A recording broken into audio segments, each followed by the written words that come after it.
마틴 루터가 작사 작곡한 이 585장이 우리 개혁교회에서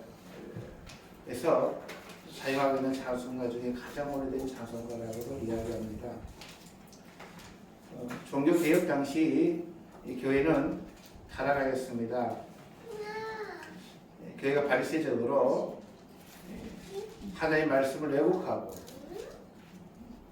그리고 하나님의 말씀이 특정한 사람들에게만 전유물화되어 많은 분들이 하나님의 말씀을 잘 못 배우고 왜곡되고, 그런 시대에 마틴 루터가 하나님 앞에 그것은 아니다라고 하면서 지은 찬송가입니다. 그 내용에 보면은 그 당시나 지금보다 비싼 게 많아요. 이 땅에 마귀들 들끓어 우리를 삼키려나, 겁내지 말고 섰더라, 진리로 이기리로다. 지금도 교회가 많은 왜곡된 가르침이 참 많음을 우리는 보게 됩니다. 작은 자들이 하나님의 말씀을 다르게 배우고 풀어야 되는, 저도 목회자로 참 하나님 앞에 죄송하고 부끄러운 일이 참 많습니다.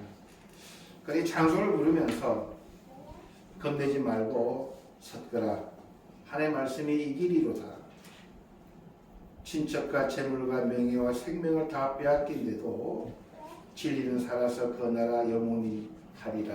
이 찬양을 들으면서 다시 한번 말씀을 두려워하며 전하는 자로 사명을 다해야 되겠다, 그런 생각을 해봅니다.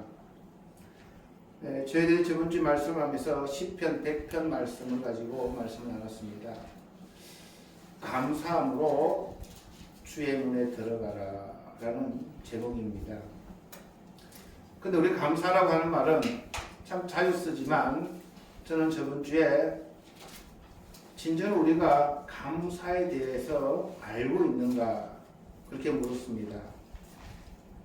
하나님 앞에 타락한 인간들은 감사를 잃어버렸습니다. 그래서 감사가 아니고 자기 중심적인, 굉장히 자기 중심화되어서 내가 좋거나 내가 편하거나 나에게 잘해주면 감사하고, 그렇지 못하면 불평과 불만하는, 그래서 저희들이 정말 주님 앞에 오기 전에, 정말 주님 앞에 와서 영적으로 성장하기 위해서는 이 감사의 회복을 먼저 말씀을 나눴습니다. 이 감사는 예수 그리스도를 통해서만이 깨달을 수 있는 감사요.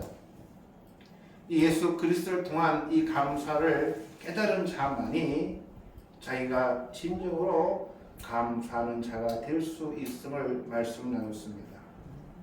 그래서 이 자리에 아무리 우리가 예배당에 온다고 해도 내가 어떤 자리에서 용서함을 받고 내가 정말로 하나님 앞에 귀한 자녀가 되었다는 것을 깊게 묵상하는, 그것을 성찰하는, 그것을 깨닫는 자만이 주님 앞에 나와서 주님이 주시는 것으로 위로를 받고 평안을 얻고 행복함을 맛볼 수 있습니다. 그래서 우리가 먼저 추수감사절을 지내기 전에 우린 진정으로 하나님 앞에 감사를 깨닫는 자인가, 그것을 제가 여러분들에게 먼저 물었습니다. 저희들이 매주 교회를 와서 예배드리는 자는 감사를 깨달은 자가 하나님 앞에 나와서 예배를 드리므로, 우리는 하나님께서 우리를 택하신 목적을 항상 물어야 됩니다. 여러분을 왜 택하고 매주 주일 예배를 드리며 하나님과 교제하고 기도드리며 말씀을 묵상하는가? 어떤 분은 이런 말씀하셨더라고요. 우리 안에서 역사하시는 하나님의 거룩하신 목표는 우리들의 삶이 그분의 어루심을 닮아가서 그분께 입양된 자녀라는 우리의 정체성이 우리 자신과 사람들에게 드러나는 것이다. 하나님을 빛을 받은 자로 그 빛을 반사하고 하나님의 자녀됨을 세상 사람들에게 선포하는 삶. 그러함으로 우리가 점차 닮아가야 할 하나님의 형상은 그분의 성령의 법과 말씀을 순종 안에서 우리가 발견할 수 있다고. 그래서 우리가 왜 하나님 앞에 감사하는 자가 되었고 하나님의 주의 문에 들어와서 예배하는 자가 되었냐면 우리는 그분을 닮음으로 인해 이 세상 사람들에게 우리가 그 빛을 발하는 자들로 세우고자 하신 하나님의 큰 뜻이 있음을 우리는 기억해야 됩니다.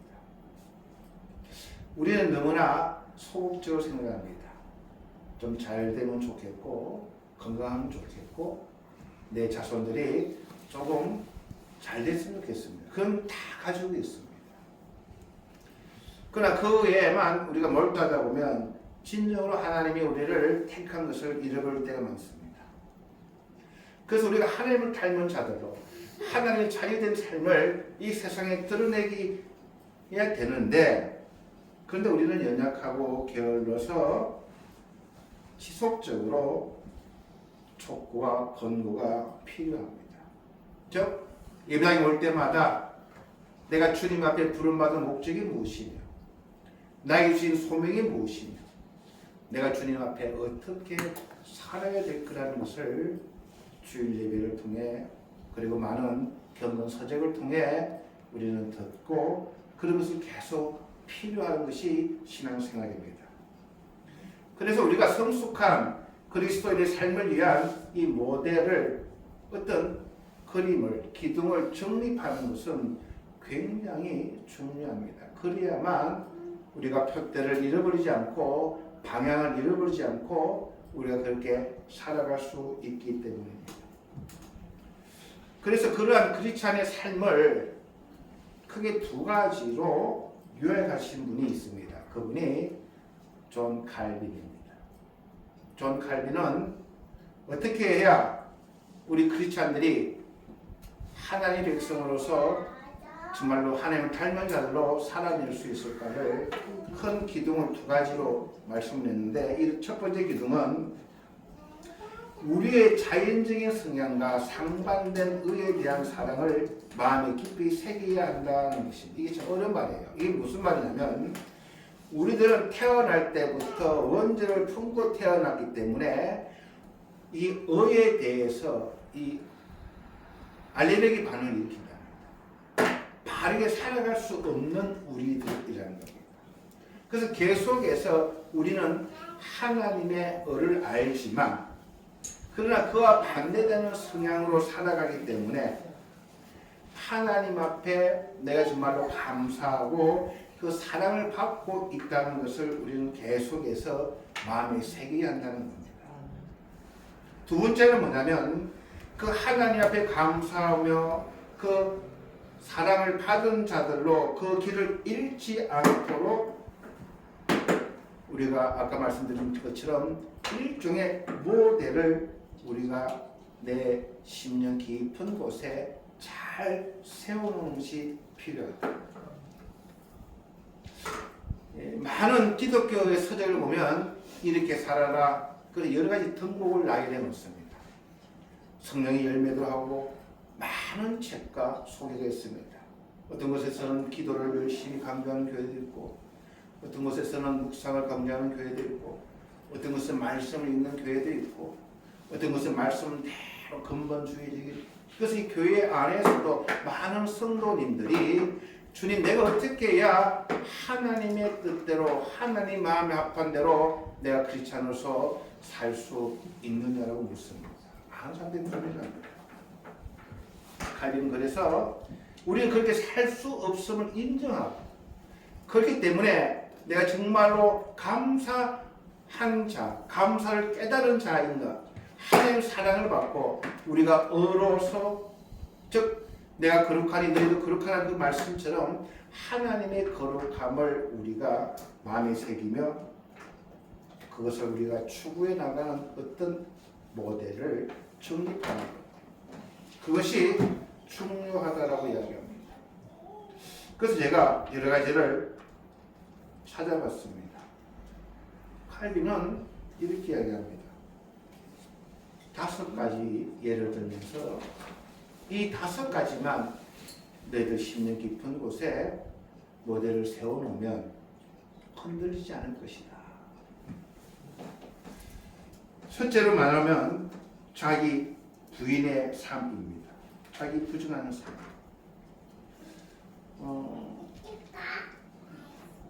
지금 세대는 자기 부정하는 삶은 이해를 못합니다. 지금은 오로지 내 중심의 세계 속에서 세상 사람들이 살아갑니다. 내가 좋으면 다 좋은 겁니다. 내가 싫으면 다 싫은 겁니다. 요즘 젊은 세대들은 특히 더합니다. 그러니까 우리가 좀 달라요. 생각도 다르고 살아가는 스타일도 다 다릅니다. 그런데 영원토록 변하지 않는 것은 자기 부인이라는 말은 내 중심의 삶이 아닌 하나님 중심의 삶. 하나님이 원하시는 것이 무엇이고 하나님이 기뻐하는 것이 무엇이며 하나님 나를 통해서 그러한 하나님 중심의 삶을 살아가는 것. 그게 가장 첫 번째 되는 우리 크리스찬으로 살아가는 삶의 방식이다라고 이야기합니다. 두 번째는 뭐냐면 십자가를 지는 삶이라고 이야기합니다. 요즘 많은 분들이 무슨 짐을 짊어지고 산다면 싫어합니다. 저도 자녀가 있지만 가치관이 많이 달라요. 옛날엔 조금 희생하고 조금 힘들어도 그렇게 어렵지 않다, 당연한 거다라고 생각했는데 요즘 젊은 사람들은 조금 힘들면 못해요. 아주 뭘 짊어지는 거 싫어해요. 크리스찬들도 마찬가지입니다. 내 중심을 하다 보니까 교회 와서 무엇을 짊어지게 하면 다들 싫어해요. 요즘 봉사도 잘 못합니다. 안 하려고 그래요. 작은 교회는 그래서 잘 안 옵니다. 요즘 큰 교회는 다 물질로 식사도 준비하고 모든 것을 다 돈으로 해결하는 겁니다.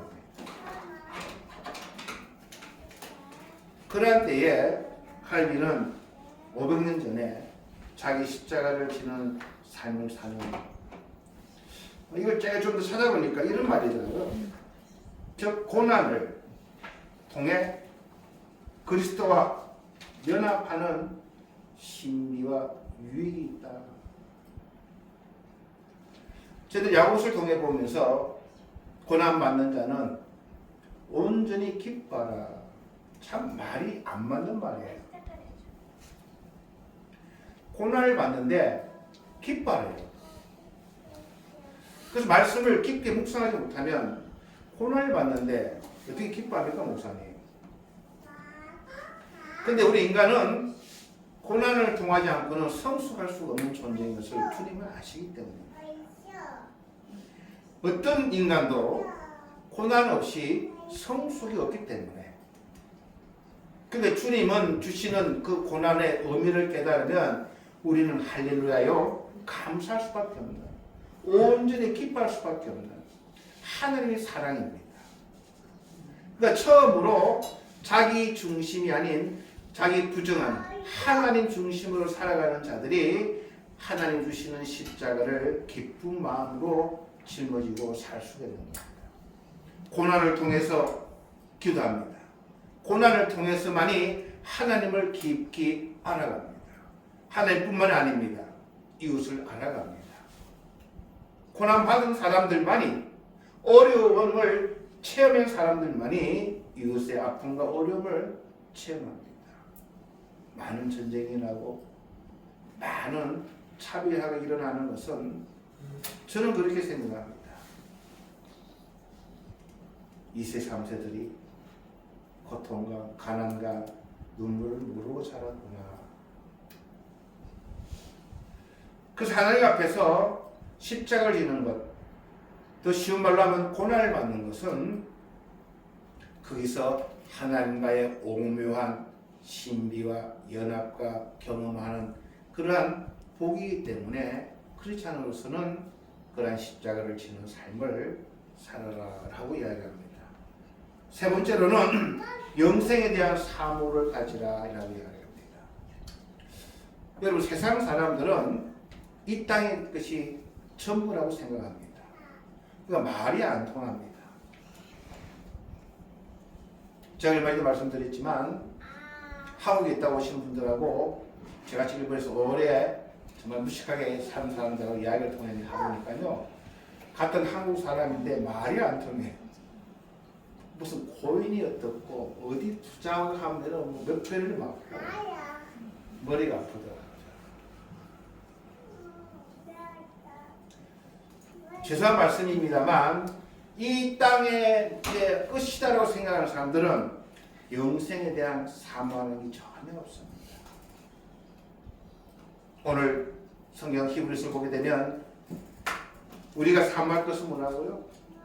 다시 올 도성을 우리는 바라보며 사는 존재들입니다. 그들과 사는 방식이 우리 달라야 됩니다.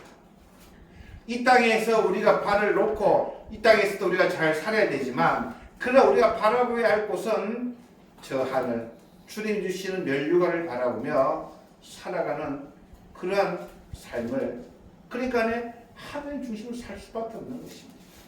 주신 고난도 우리가 감사할 수밖에 없는 것입니다. 이기기 위해서 주님이 주시는 것이요, 극복해내기 위해서 주님이 주시는 건데, 문제는 뭐냐? 우리는 그 하나님을 바라보지 않는다는 겁니다.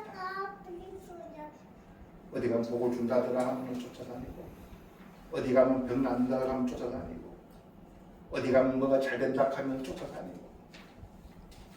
그러니까 그들의 삶은 그냥 모래에 지은 반석처럼, 모래에 지은 그러한 건축물처럼 기초가 없는 거예요. 내가 어떻게 살아야 되는 것도 정립이 되어 있지 않다는 것입니다. 그냥 예배당만 와서 그냥 비나이다 하나님 잘 그냥 비나이다 하면은 복을 주는 그러한 기복적인 신앙으로 예배당 왔다가 그 감사함을 그물에 들어오는 것 자체, 그 기초부터가 벌써 어긋났다라고 하는 사실입니다.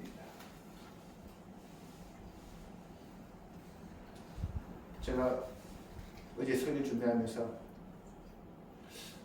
유튜브를 잠깐 봤는데요, 화성에서 본 지구라는 그 타이틀이 하나 있어가지고 이걸 의지하고 봤어요. 여러분, 화성에서 지구를 본 그 사진이 떴더라고요. 지구 어떻게 보일까요? 어디가 지구야? 그냥 먼지 하나 떼는 것이 지구. 충격을 받았어요. 근데 그 지구를 확대해서 쭉 들어오니까 거기는 지구가 보이는데 전쟁도 나고 서로 잘 먹고 잘 살려고 서로 남을 속이고 속고 막 그러한 인간의 그런 모습들이 상상이 되면서 주님 이 땅에서 소망을 갖고 살아간 사람들의 모습을 다시 한번 보게 됩니다. 우리 지금 그러한 곳에서 하나님 보시기에 먼지 같은 그러한 작은 저방울 같은 그러한 땅에서 서로 그 땅에가 모든 것이 있음처럼 그런 살아가는 그런 관점을 우리가 좀 주님의 눈으로 봐야 되지 않겠나, 그런 생각을 해봅니다. 저와 여러분은 그 나라를 소망하며 살아가셔야 됩니다. 네 번째로는 이 땅의 것들을 옳게 사용하라고 했습니다. 그래서 나는 하나님만 위해서 살겠노라, 이 땅에 대해서 다 필요 없노라, 그런 것이 아니라 이 땅에서 주님이 주신 것들에 감사하고 이 땅의 것을 우리가 잘 누리며 이 땅에 우리가 복을 바라며 살아가야 됩니다. 그래서 그러나 이 땅의 것에 중독되거나 이 땅의 것으로 인해서 방탕하지 않는 그런 삶.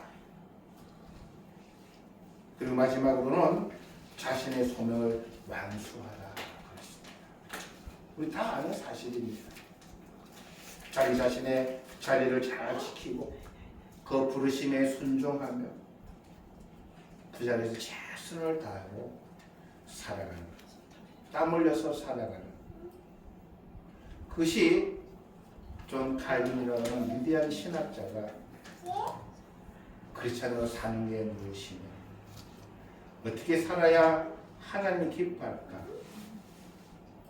많은 크리스찬들이 그것을 추구할 텐데 저 역시도 주님 어떻게 살아야 됩니까? 자주 묻습니다.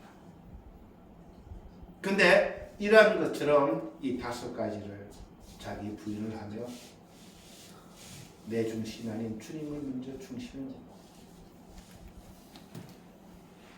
두 번째가 뭐였죠?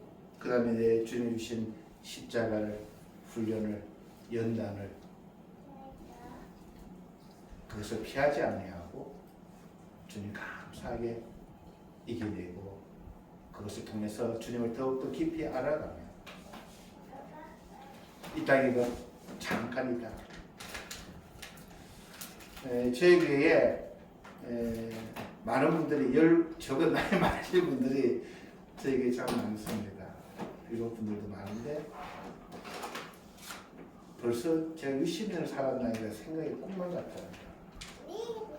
일본 왔을 때 제가 28에 왔습니다. 우리 장로님 만나있을 때가 30대 초반이었을 거예요. 그죠, 장로님? 그때 가온이도 초등학교 들어가기 전이고, 근데 벌써 40년 후딱 가버렸나 봐요.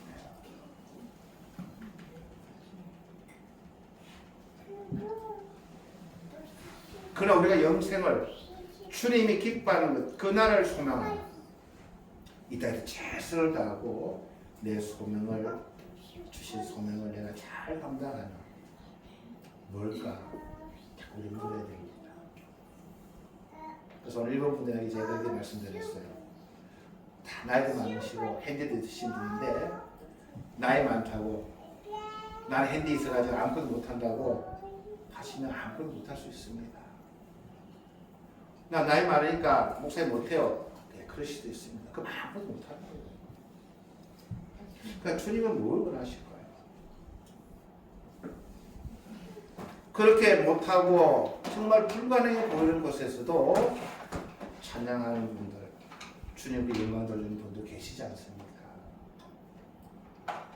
생각을 좀 바꿔주셨으면 좋겠습니다. 목사님, 난 가진 것도 없고 나이도 많고 늙어서 하고 못해요. 예, 하고 못할 수 있습니다. 그러나 하실 수 있는 게 있지 않겠습니까? 저는 정답은 내드리지 못하지만 주님의 중심으로 내가 영생을 소망하며 이 땅에서 내가 건강하게 살아드리는 것도 주님 기뻐하실 것이고, 병들어서 아파도 주님 내 아픔 잘 견뎌낼게요 하고 그 십자가를 지시는 것도 주님 앞에 주님 기뻐하는 삶이 될 수도 있으시고, 비록 작은 것이지만 내게서 가지고 좋은 일에 더욱더 그것은 여러 가지 있지 않습니까? 라고 그렇게 말씀을 드렸어요. 저와 여러분도 어떻게 우리가 그리스도로 살 건가 이것을 고민하며 오늘 제가 드린 이 한 5가지 정보를 여러분 마음 깊은 곳에 이런 5가지 원칙을 내가 주님 앞에 이제 남은 것 삶, 비록 얼마인지는 모르지만 내가 그런 삶을 살아내리라 다짐하는 시간 되었으면 주님이 기뻐하지 않을까 생각합니다. 함께 우리 기도하시겠습니다. 주님 은혜를 감사드립니다.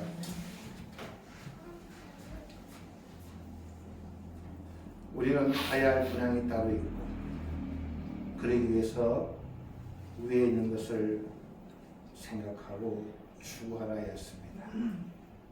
오늘 다시 한번 칼빈이 우리들에게 전해준 이 5가지의 이 내용을 잘 우리가 묵상하며 이러한 삶을 살아낸 크리스찬으로 주님 앞에 서는 날까지 최선을 다하리라 다짐하는 우리가 다 되게 도와주시옵소서. 감사드리며 예수님 이름으로 기도드렸습니다. 아멘. 아멘.